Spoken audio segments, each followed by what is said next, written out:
In America, there is a specific type of isolation, the lonely house at the edge of a dense forest.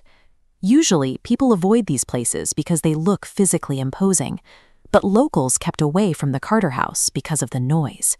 If you stood near the exterior walls at night, you could hear whispers coming from the wood itself. For years, that auditory boundary was enough to keep everyone away, but folklore rarely deters modern, rational buyers looking for a quiet property. The Carter family, a father, a mother, and their 8-year-old daughter Lily, moved in, dismissing the town's warnings as local superstition. Their rationality lasted exactly one night. By morning, Lily began having full conversations with an entity no one else in the family could see. To understand the origin of this anomaly, we can look at this cross-section of the house's architecture. Lily didn't point to an imaginary friend in the garden. She pointed directly down, telling her parents, "The man in the basement says he's lonely."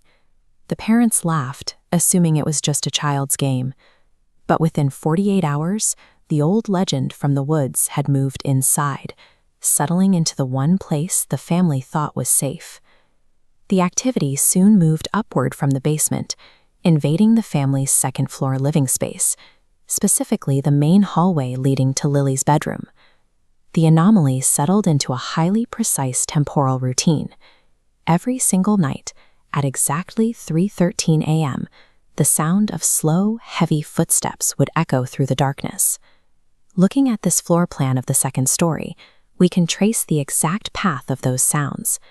The footsteps always originated near the staircase, dragged their way down the corridor, and terminated right at the threshold of Lily's door.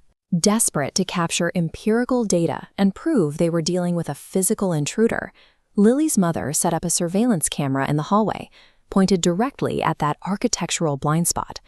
When she checked the footage the next morning, the digital file was catastrophically corrupted, but this single surviving frame remained.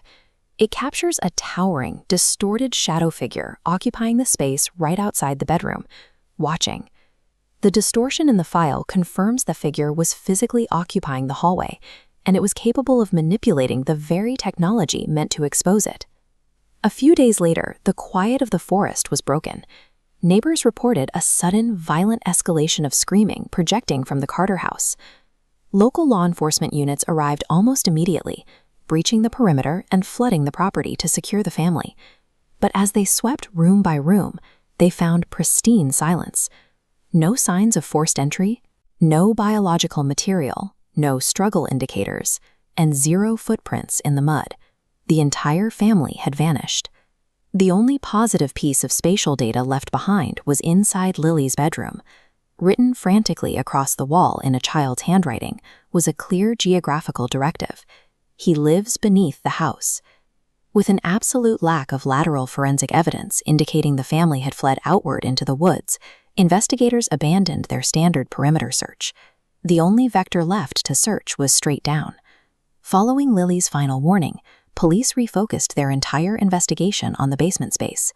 Initially, the concrete and dirt looked untouched, but beneath a section of modified floorboards, they uncovered structural changes made to the house itself, hiding a heavy, sub-level wooden door. This 3D wireframe maps what investigators found when they pried that door open. Extending far below the home's official foundation was a sprawling, unrecorded tunnel system plunging deep into the geological bedrock.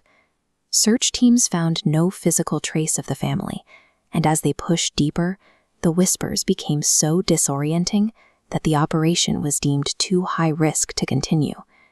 Eventually, the case was closed, and the tunnel entry was permanently filled with concrete. But the physical quarantine hasn't stopped the auditory anomaly. Locals claim that if you stand near the abandoned property after midnight, you can still hear a little girl's voice bleeding through the floorboards, whispering, "Don't let him find you." The Carters ignored the warnings of the people who knew the land best and paid the ultimate price for crossing that threshold.